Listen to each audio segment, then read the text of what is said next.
absolutely gorgeous.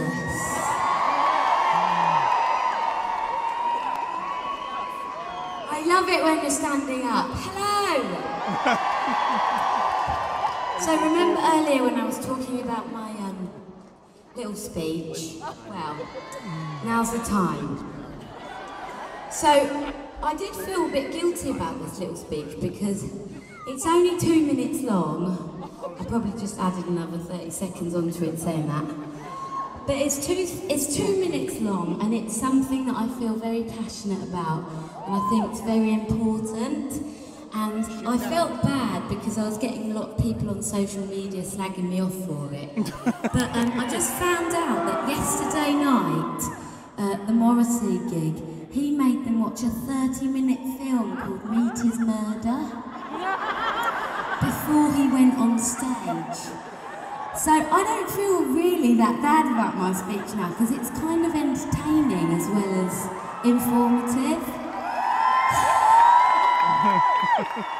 So count your bloody lucky stars, it's not the Meet His Murder video. And it's only 2 minutes, so here I go. First of all, there's an election coming up, right? My first point is that women fought so hard to be able to vote.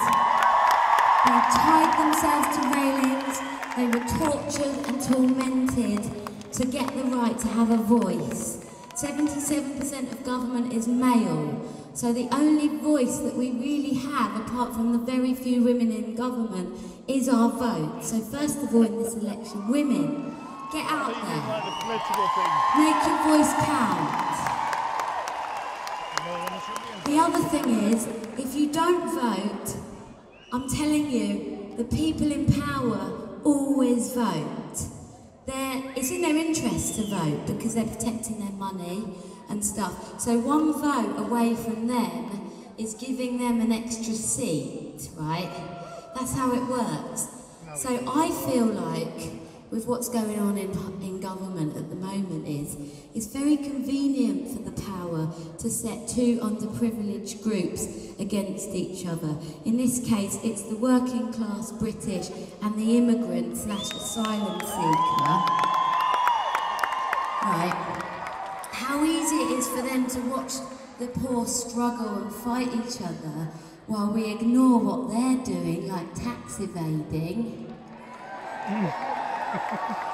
Just making a quick point that perhaps we wouldn't be in this austerity situation, losing our NHS and our welfare state, if those rich people weren't putting their money in offshore accounts.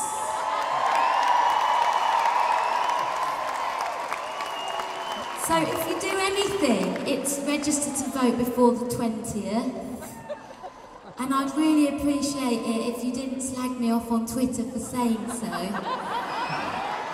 It's not as controversial as people think, it's just a word of advice. This is the bit that everyone thinks is controversial. It's about to happen.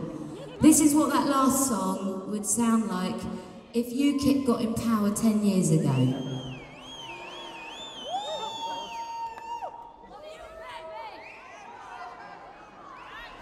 I think you'll find it's pretty non-eventful.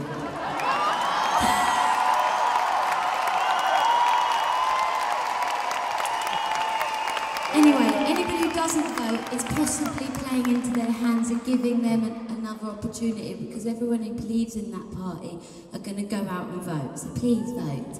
That's my point. End of speech. I believe in hope and I believe in happiness and enjoyment and all those things, and I believe that this election could possibly bring us some hope. And if you don't get what you want, then get out there and protest for it, non-violently, but there's nothing wrong with action.